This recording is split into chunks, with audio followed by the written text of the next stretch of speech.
much or so. And the biscuits, look at this. This isn't even the thickest ones we have. I don't know if you can tell on camera. These brambles get huge. And remember, I've cleared these all multiple times. All these pathways, all these meadows. I've cut back the blackberry, mowed stuff down in the dry area so that I can use the space. And this just sprouted up. It's insane to me. Now nothing goes to waste because we can either compost these, or what I like to do is I feed them to my rabbits. My rabbits love these. They only like the little ones though. I can't give them those big thick ones. And by next summer, I'm going to clear all this brush and make it into a real space with a little lawn. It is going to be so pretty.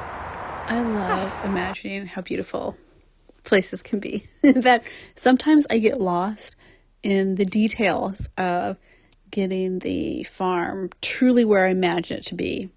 And in my mind, when I started this business, I thought, oh, it'll be done in a year. And I realize now it's more like a 10-year project because of how slow and expensive it is to get everything done. Getting this pathway cleared alone, you biscuits came along with me last winter while I was filming the vlogs on it. Just getting the pathways cut by hand. I know it's a crazy job, but to not damage the environment, there's some spaces that it's really hard to get any machinery into. Boy, I can't believe, though, how much fall is kicking in now. We've had a few little days of heat here and there, like when I was filming this, but autumn is coming for us. I hope that you are getting out in nature, just like I'm trying to this fall. Really focusing on, you biscuits know I love to talk about self-care on my Patreon, the self-care of being out in nature. Like we're getting the last of our fruit preserved. This is one of our plum trees, and I love testing out the different recipes. This year, I did not do the super fruit haul that I could have. I let a lot of the fruit go to the animals, or just didn't get to picking it because it's a huge job, and that's been a lesson for me to learn is to step back. And isn't that a powerful lesson that the universe keeps teaching me?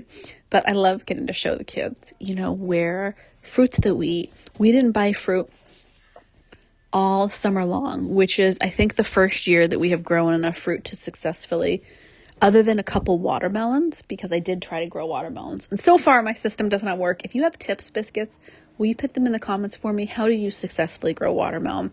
I'm going to try a whole different way next year. I'd really like to, but we just ate the fruit we grew.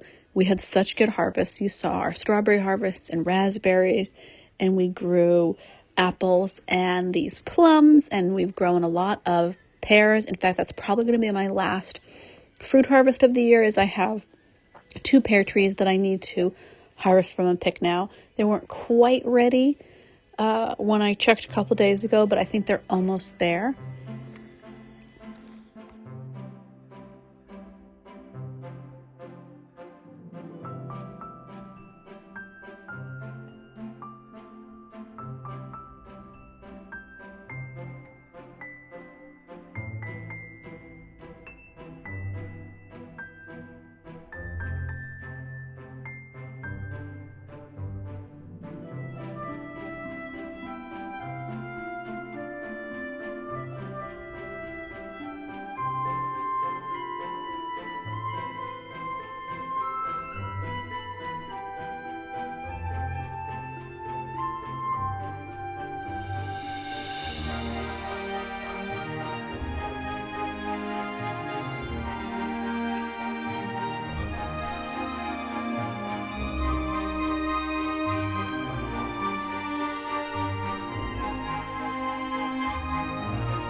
Gave me pause on my dreams of having a commercial level, well, semi-commercial level fruit farm. Is that if you want to go at kid speed and have kid experiences and childhood memories, it's very slow. It's not professional. we were to pick on fruit. We are still picking fruit. What is good when you And so you know what? I just decided to slow it down. See how the world unfolds. Oh, it is getting hot, guys. We should head back. We're having a little heat wave, aren't we? And we do. Okay, go look a little bit over here. Come here. So I wanted to bring you along and just kind of show you what I've been harvesting this beginning of fall. I've been cutting back my hydrangeas now because I like to dry them. And here's my little homemaker tip.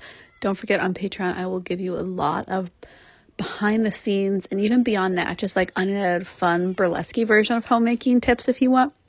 But I'm drying my white hydrangeas this year for some DIY Halloween home decor that I want to do.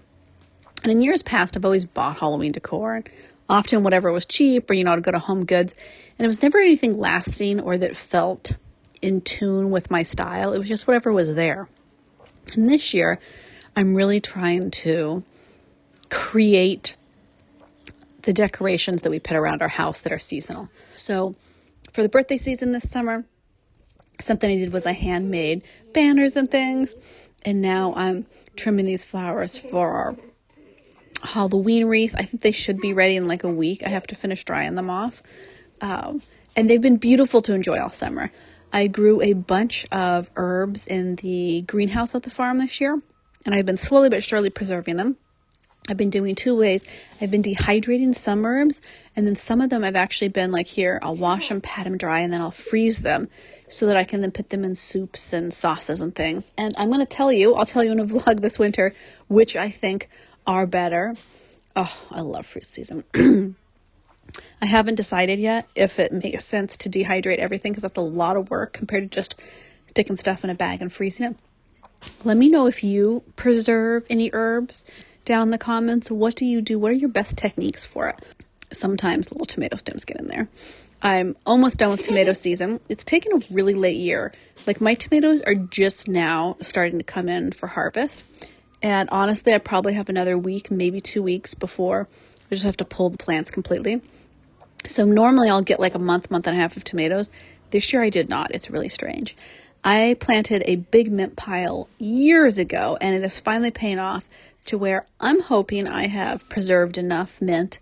I'm hoping for all of our mint tea needs this winter. My goal is like if the kids get sick or something, we can make local honey and mint tea from our garden, which is just pure delight. I love that part of homemaking and homesteading. My idea of homesteading is not to be cut off from society, completely self-sufficient. It's just that I love knowing where my mint tea is from, that it's in my yard, that I know that we're eating delicious fruit that we all pick together as a family, and the kids help me dehydrate all of this. I'll share my tips on dehydrating in another video. I'm still kind of getting the hang of which ways work best, and I think it's really dependent on what kind of equipment you have. I've been preserving a ton of chard and kale. This is like peak kale season, I would say, every year. It will stay on the plant through the winter if I do a little covering for snow. So I do that actually because sometimes I go out in the winter and I pick fresh. But I just love it. I love the end of season for flowers. The girls have been going wild. They've been getting used to being more of them in the coop. And we're actually, I know this sounds crazy, but we're actually building them a new coop. That's this week's job. I will bring you along. I'll film it so that you can see. But I thought, the coop we built them was supposed to be a 1 to 2 month long coop last year as we were about to move to Michigan, but we needed somewhere to put them. And it's just, to retrofit it is not going to work. So I'm just building them a new coop, and I will show you. I'm doing something completely different that I've never done before in a coop style. As you know, I've been trying to teach myself carpentry and basic building skills over the last couple of years. So I've been building a lot of different coops and sheds and just trying to learn how to do it.